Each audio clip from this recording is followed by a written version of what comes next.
I had the craziest job in the summer of 2021. I worked as Puff Daddy's engineer. Okay, so here I come. Just wait for it. Wait for it. Wait for it. And now, right there. Yeah. About 2 years ago, just before I had moved up to LA, I've been asked to do some vocal recording sessions for a friend of a friend. And she happened to be one of the TV producers for the show Making the Band. So naturally, there's a lot of people in her ecosystem that were affiliated with Diddy. And one of the people that I had met, fast forward to 2 years now, had become Diddy's main A&R.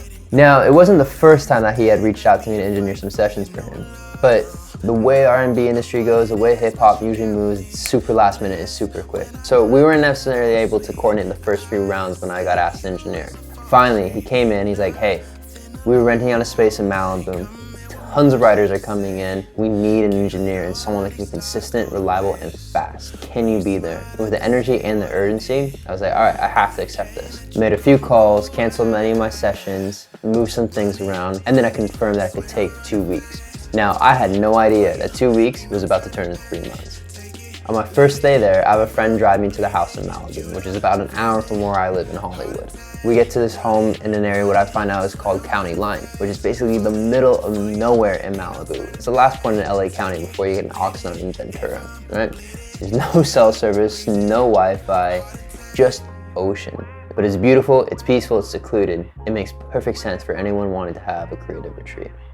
For the first 5 days, Diddy doesn't show up, but I do little songwriting sessions here and there. I engineer some artists. It's cool, and I start to see though the tension rise up and rise up and rise up, especially with the staff and his managers as they're preparing this home.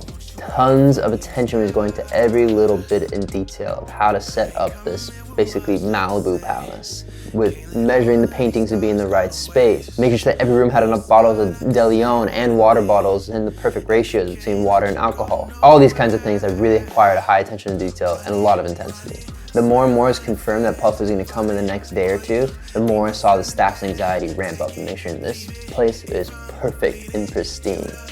It started to make me nervous. I'm like, what kind of person am I going to be dealing with? Like, what is this personality that I see like in TV shows and on movies, exactly what it's like in real life? So the first day comes up, he's supposed to arrive.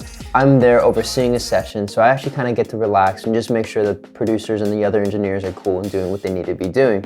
And then I hear, hey, he's almost here, about 2-3 hours out. Hey, almost here. Time goes by, time goes by. Finally around 11:30 or close to midnight, he's like, hey, Diddy's on campus. And of course, you can't help but getting a little bit nervous when such a legend is walking on and you're about to have a session with him.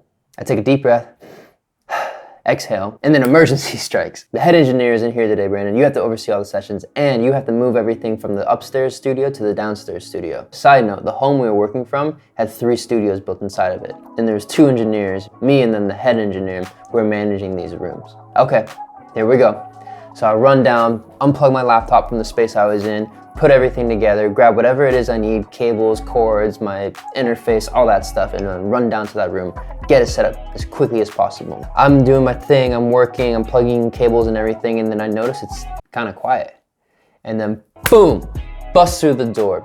Diddy, all white, loud, proud, tall, boisterous, looking around the room, excited to be where he's at. He starts to walk into the room, and as he's coming in, I see his entourage, cameramen, his managers, other artists, friends, family members. He's walking around, inspecting, checking things out, giving his feedback. He wants changes in the artwork. He wants changes over here and there, and he's scoping out the space. And everyone is attentive and looking at him. And I'm sitting here in the corner, plugging everything in, half shocked, half also just trying to get my job done at the same time, so everything goes smoothly on the audio end.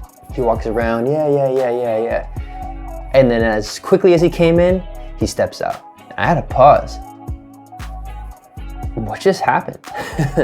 About 20-30 minutes later, everyone comes back in, they sit down, he's getting ready.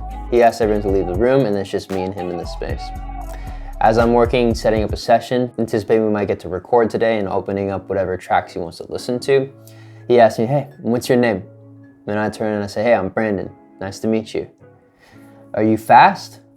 He's like, are you fast at engineering? Yeah, I am. It's like, well, cool. Whether you're fast or not, we're gonna help grow you over here. So welcome. In that moment, that first introduction meant a lot to me.